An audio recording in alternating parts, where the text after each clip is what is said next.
안녕하세요. 오늘 딥다이브 여러분이 주신 자료로 시작합니다. 앞으로 퓨처리즘 그리고 일본 사무라이 이 두 가지를 깊게 파고들어 볼 거예요. 네, 겉보기엔 정말 달라 보이는데 이 안에서 뭔가 핵심적인 통찰을 찾아보는 게 오늘 저희 미션입니다. 바로 시작해 볼까요? 네, 좋습니다. 하나는 문화운동, 또 하나는 역사 속 계급. 앞으로 퓨처리즘과 사무라이, 각각의 본질, 또 중요성을 파헤쳐보면서 어쩌면 흥미로운 지점들을 발견할 수 있을 겁니다. 좋습니다. 그럼 먼저 앞으로 퓨처리즘부터요. 저는 사실 블랙팬서나 뭐 그런 최근 작품들이 먼저 떠오르거든요. 근데 이게 단순히 요즘 유행은 아니라고요? 네, 맞아요.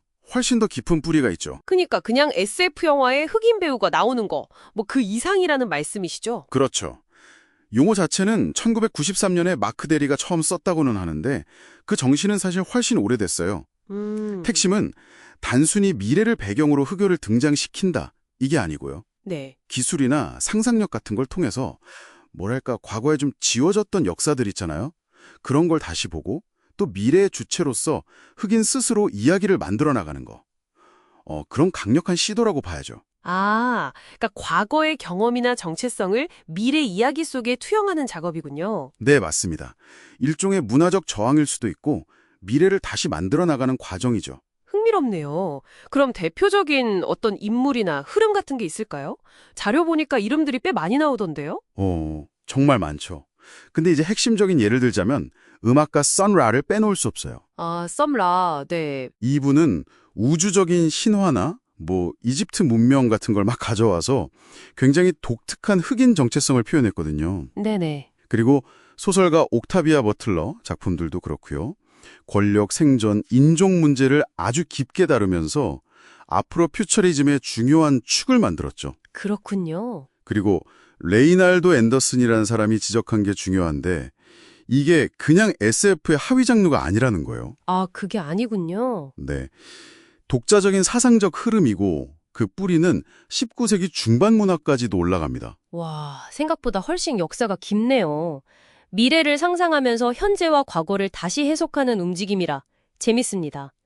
자, 그럼 여기서 시선을 확 바꿔볼까요? 네. 이번엔 아주 강력한 역사적 규범, 그리고 정체성으로 정의되는 집단입니다. 바로 일본의 사무라이. 앞으로 퓨처리즘이 미래서사를 만드는 데 집중했다면 사무라이는 그 반대, 과거의 어떤 확립된 코드가 중요했던 것 같아요. 그거 아주 좋은 연결인데요. 맞습니다. 사무라이 하면 보통 갑옷 입고 칼 쓰는 모습, 그걸 떠올리시잖아요. 네, 그렇죠. 전형적인 이미지죠. 근데 그건 정말 일부고요. 사실 12세기부터 19세기 중반까지 거의 일본 역사의 중심에 있었던 엘리트 계층이었죠. 엘리트 계층. 네, 단순히 전사였다기보다는 시인이기도 했고 정치가이기도 했어요. 근데 그 모든 것보다 더 중요한 거, 그들을 진짜 사무라이로 만드는 건 바로 다이묘, 주군에 대한 절대적인 충성심이었어요. 충성심. 자료에 나온 부시도라는 게 바로 그 규범이군요. 맞습니다. 그 부시도. 이게 그냥 이론적인 게 아니라 정말 삶과 죽음을 가르는 실제 교율이었다는 게 좀 인상 깊더라고요. 어릴 때부터 훈련도 엄청 혹독했다면서요. 네, 그렇죠. 부시도는 명예를 정말 목숨보다 더 중요하게 여겼거든요. 그래서 전투에서 용맹해야 하는 건 물론이고 일상생활의 모든 행동 규범까지 다 포함하는 거였어요. 모든 거요? 네, 훈련도 무술은 기본이고 여성 사무라이의 경우에는 집안 관리까지도 포함될 정도로 아주 포괄적이었죠.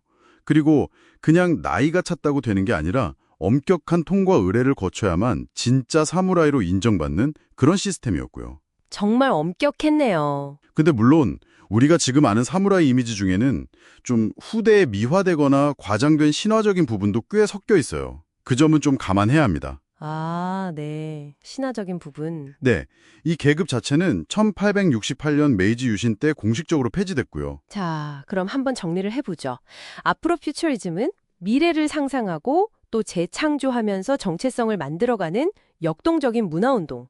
그리고 사무라이는 부시도라는 아주 엄격한 과거의 규범과 충성심을 통해서 자신들의 세계를 딱 정의했던 역사적 계급. 네, 둘 다 어떤 이야기나 규범을 통해 정체성을 만든다는 점은 비슷한데 방향은 사뭇 달라 보이네요. 그쵸? 바로 그 지점이 정말 흥미로운 것 같아요.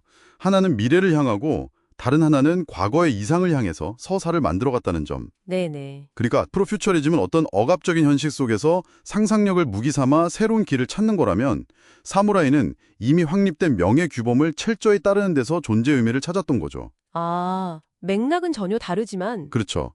맥락은 완전히 다르지만 두 사례 모두 특정 집단이 어떻게 규범과 서사, 즉 이야기를 통해서 자신들의 세계를 이해하고 정체성을 만들어가는지를 잘 보여주는 것 같습니다. 자, 여러분께는 이 두 이야기가 어떻게 다가오시나요? 네, 오늘은 이렇게 미래를 향한 상상력, 그리고 과거의 엄격한 규율이라는 두 세계를 한번 넘나들어 봤습니다. 마지막으로 이런 질문을 한번 던져보고 싶어요. 역사를 보면 다양한 문화권에서 현재를 이해하고 또 미래를 그리기 위해서 어떤 종류의 이야기, 규범 혹은 역할 모델을 사용해 왔을까요? 그게 미래적인 선구자일 수도 있고 충성스러운 전사 같은 모습일 수도 있겠죠.